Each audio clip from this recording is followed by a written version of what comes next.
พาแผนรอเล่นเนาะมื้อนี้เห็นบ่ป่าไม้งามงามธรรมชาติงามบ่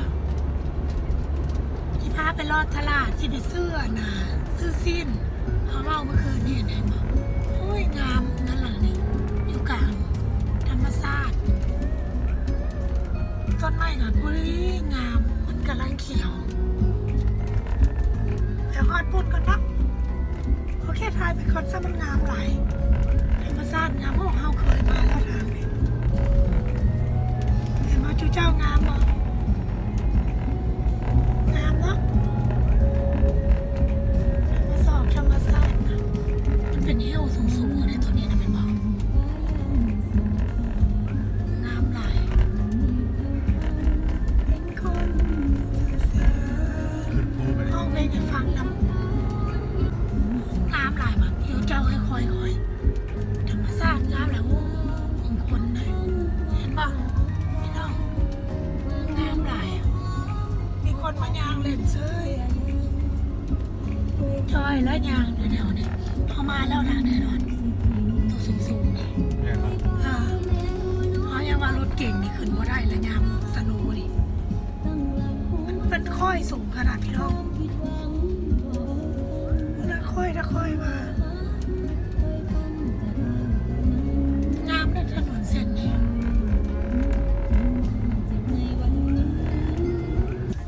เด็กอยู่เจ้าฮ้อนแล้วในห้างเอามาซื้อสิ้นห้างฝรั่งนี่แหละ Highland Country Market จะได้เข้าไปเบิ่งน้ำกันเนาะเขาขายอย่างมีอย่างแน่จอดรถกัน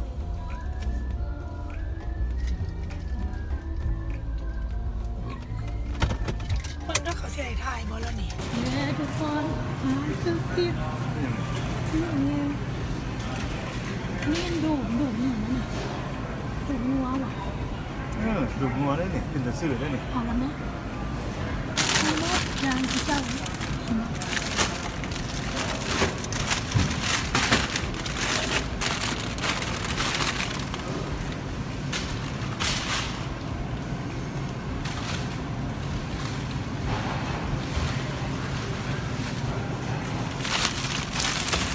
ี่ไปบนพักเนาะที่ยาไปบนพักมันก็พักอย่างนี้สตรอเบอรี่สดขนาด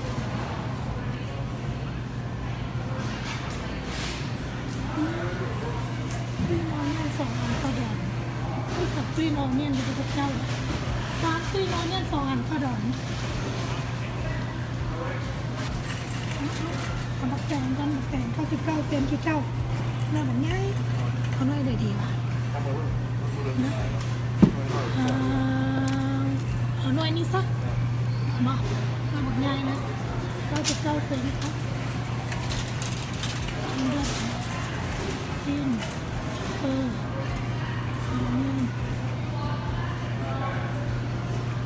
เอามากล้วยนะไม่ได้วะรอดเอามาเรียนปล่อยเอามาเรียนทำมากล้วยเอาตัวนี้เท่าไหร่วะนี่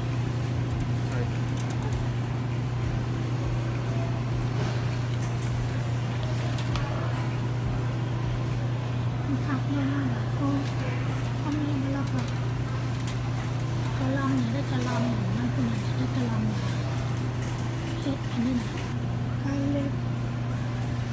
โอ้แพงมา14 ดอกต่อกิโล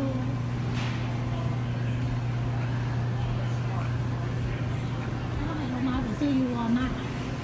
มันถุงง่ายไม่ได้สั่ง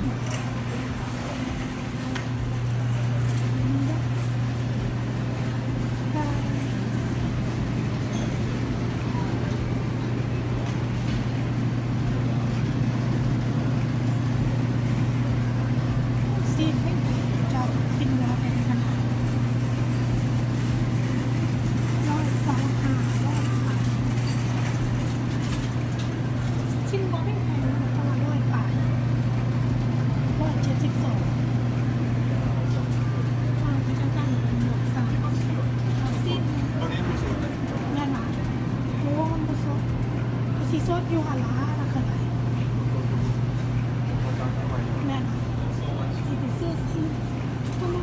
อันนี้ก็แพงซื้อ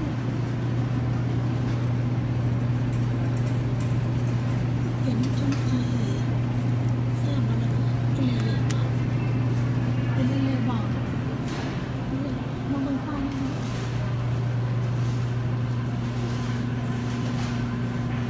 อ๋อซีนอันนี้เขาเสียไปเฮ็ดอันนั้นคือเจ้าเด้อหมอซีนอันนี้ไปเฮ็ดธนาจะตะกุ่นนะตะกุ่นหน้ามึงหลวงนะใช่ไหมตะกุ่นหน้ามึงหลวง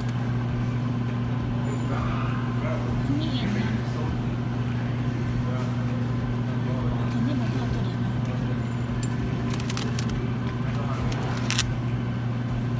ตัวนี้ซะแต่จะแซ่บกว่านะแล้วตะกุ่นหน้ามึงหลวงนี่นับปีกไก่ปีกไก่เขาเนี่ยยังหลายอยู่ซื้อแล้วทอดสเต็กขึ้นหน้ามือ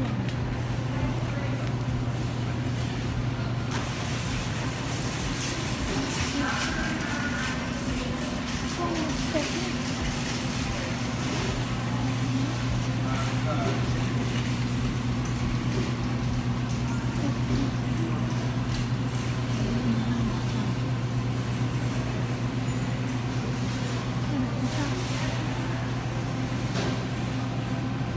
งานนั้นเราแนมหน้าไปดิเจ้าเลยเราแนมทีนี้มันเห็ดอีกอันนี้เป็นอย่างวัดแซลมอนเอาขวานหนึ่งไป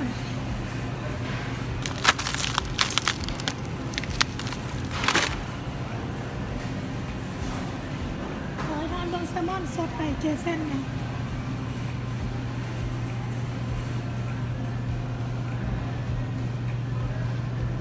บางแซลมอนสดไปเจอเส้นน้ำมันเป็นยังไงเจ้าแรกดูถ่ายรูปกัน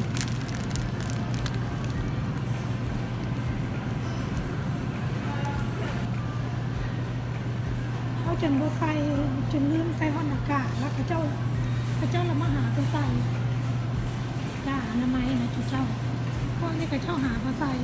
ไปถึงย่านถึงเซาย่านหลายตะกี้ถึงสีสตีแต่เธอนี่จนเซาย่านแล้วพวกนี้ย่านแทนหมดนี่ยออันก็บอกยอผู้ดีเยอะเลย โอเคตัวสีขาวบ่ พอขาวมันชื่ออะไรนั่นแหละเครื่องเขา นี่เบรนบ่ มันกันนะโอ้มีหลายอยู่สมองจุเจ้าเต็มได้แล้วนะแม่ชงมาใส่ลิ้นมีเห็นบอลลิ้นหัวจะบอกดีโอ้ยเด็กน้อยแห้งมาก เอาวะ เอาเลยเนาะสามมันเลยนี่แต่ไม่พอไม่สาวหรอก ตัวนี้ โอ้ยมันถึงไม่สั่นคือเพลงกระมูน้อยเลยอันนี้หนัก เบรนนี่ เอาสมองเอาจักสามมันนะ ตัวนี้มันจะเอาอันนึง เออ เอาสามอันละ เอาสามมันนะ ตัวนี้อันนึงดิ เอาสามนะ พอเดี๋ยว ที่เป็นนี่น้ำเราไปเก็บกับน้ำกับปุ่นแซ่บเอาไปที่กันมาดิเขาเนี่ยกุ้งอ่อนแซ่บเนี่ยนะเขามาขายถูกๆจะได้เขามาขายแพงเหมือนกันพันไปเสือกว่า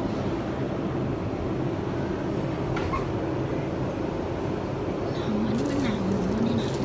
หนังหมูนี่นะทำมันเล็กหนังหมู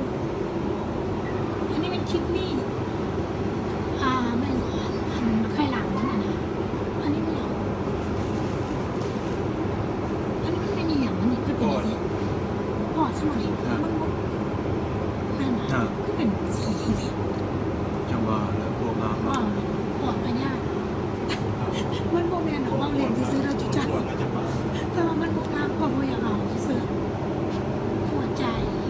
พวกมากินไปไหนนะเอาหัวใจ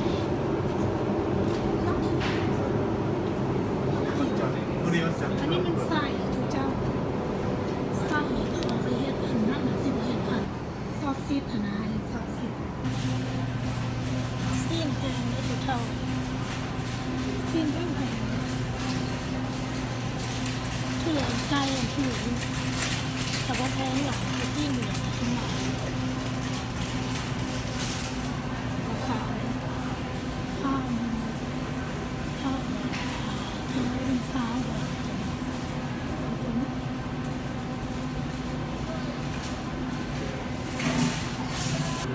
อันนี้มันเสียสุดยอด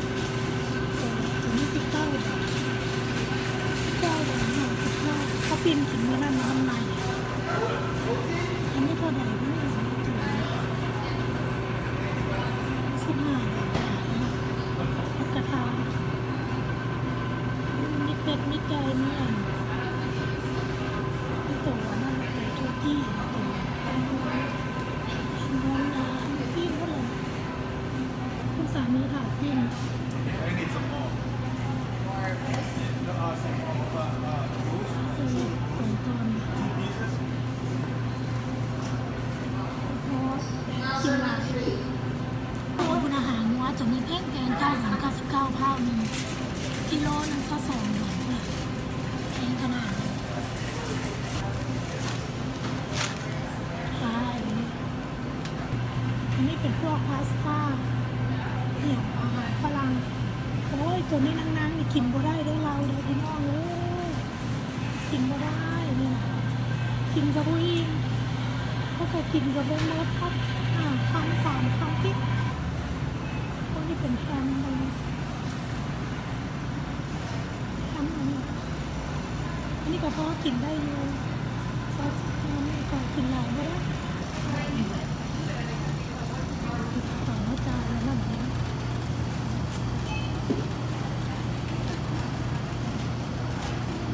เป็นสามีเห็นอย่างนี้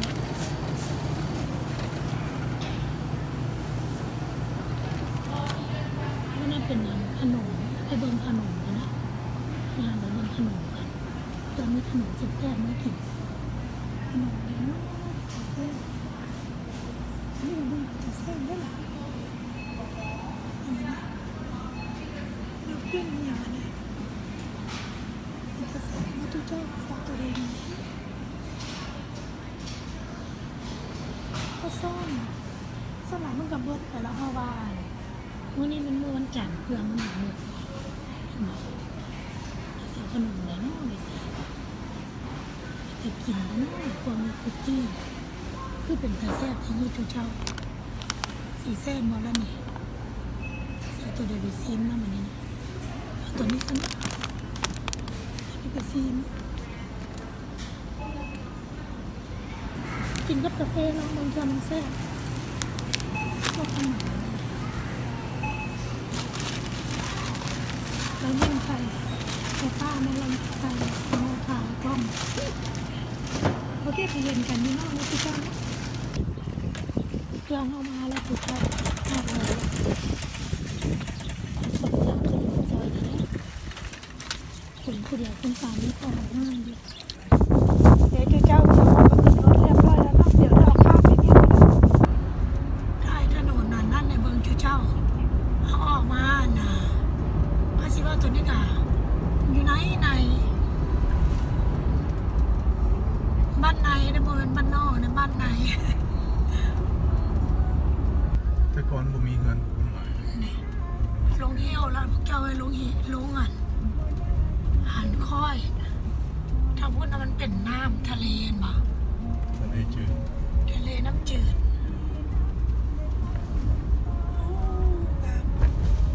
บ่เมืองจะลงบนเมืองนะ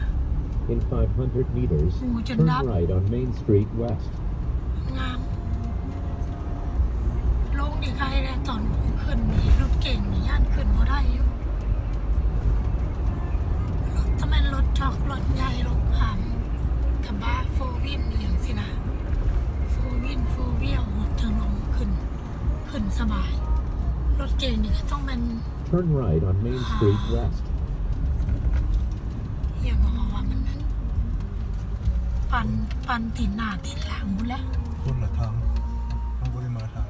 เอามาในจันทร์ต้องกับมาทางนี้ ตอนเข้ามามันเห็น ตอนน้องเมื่อสนองเมื่อไร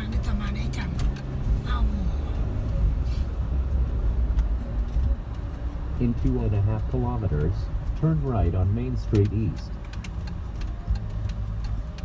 เอาไปทางไหนไปดิทางไหน เลี้ยว เลย ไป ดิ ซ้าย ขี่รถเล่นพี่น้องเลยสามีสิพาขี่รถเลาะมาสั่งเจ้าสิไปใส่เด็กว่าได้ยินนายนั่นยังขี่ไกลแล้วไหลาย ว่าสิหาทางลัดบ่ได้กับพื้น มันโมเมน กับพื้น มันไม่ใช่ ไปตามมันบอกอะ บางเทื่อมันก็บอกให้ไปทางไกล บอกขี่รถเล่น ให้ก็หลงทางโอ้งามขนาดต้นหมอกต้นไม้เจ้าเลย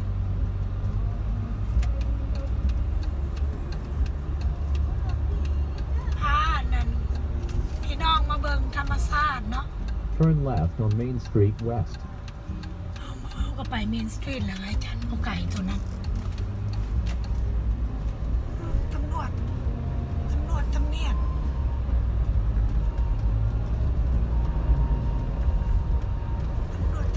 เจ้าเอ้